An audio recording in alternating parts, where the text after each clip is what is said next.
छोटे भाई के जाते ही बड़े भाई सभी भाइयों से कहते हैं, सुनो भाइयों, हम अपनी बहन को उसकी शादी के बहाने यहाँ लाएंगे। फिर उसे तीर मारकर उसका स्वादिष्ट मांस पकाकर खाएंगे। पांचों भाइयों को अपने बड़े भाई की योजना बिल्कुल अच्छी लगी। अगले दिन बड़े भाई ने अपनी बहन से कहा, मेरी प्यारी बहन, अब तुम बड़ी हो गई हो और शादी के लायक हो गई हो, तो मैंने तुम्हारे लिए एक सुंदर से वर की तलाश की है और हम उसको देखने के लिए जा रहे हैं। बहन शादी की बात से बहुत खुश हो गई। वह तुरंत तैयार हो गई और भाइयों के साथ जाने लगी। टीले पर पहुंचते ही बड़े भाई ने अपने छोटे भाइयों से बोला, बहन को टीले पर खड़ा करके उसको रस्सी से खंभे के सहारे बांध दो।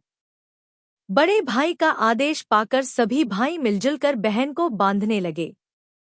बहन को कुछ समझ नहीं आ रहा था कि उनके भाई ऐसा क्यों कर रहे हैं।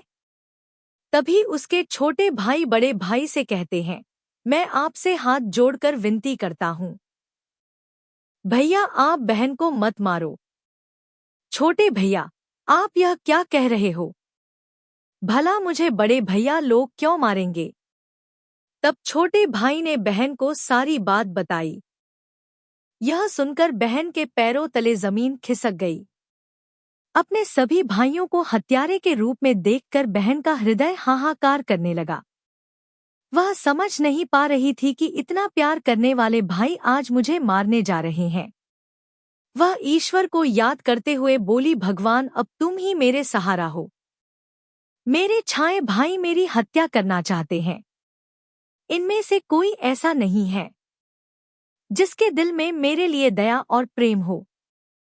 बहन को निर्ममता से बांधने के बाद बड़े भाई ने सबको बारी बारी से उस पर तीर से प्रहार करने का आदेश दिया।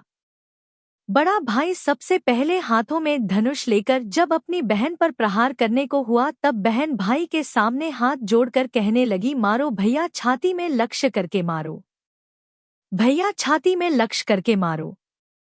मारो भैया, मारो भैया, छाती में लक्ष्य करके मारो। बड़े भाई ने कठोरता दिखाते हुए तीर चलाया, पर उसका निशाना चूक गया और वह दूर जा गिरा। उसके बाद अब दूसरा भाई तीर मारने को तैयार हुआ।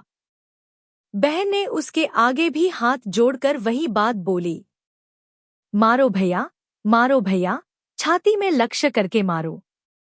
इसी तरह एक एक करके सभी भाइयों ने बारी बारी से बहन की छाती में लक्ष्य करके तीर मारने की कोशिश की, परंतु बहन हर बार यही बात कहती रही।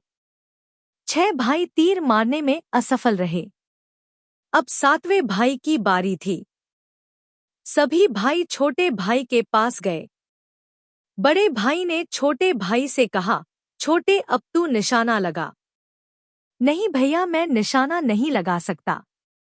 मैं अपनी बहन को नहीं मार सकता।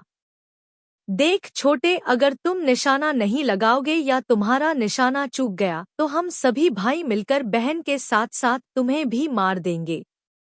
बहन ने छोटे भाई की जान के बदले में अपनी जान न्योछावर करने और अपने छोटे भाई को बचाने का निश्चय किया और कहा, मारो भैया, छाती में लक्ष्य करके मारो। भैया छाती में लक्ष्य करके मारो, तुम्हारा तीर मेरे छाती में लग जाए। मारो भैया, मारो भैया। छोटे भाई ने रोते रोते तीर चलाया और उसका तीर बहन के छाती में जा लगा से तड़प उठी। कुछ देर छटपटाने के बाद उसके प्राण निकल गए। छोटा भाई बहुत ही दुखी था।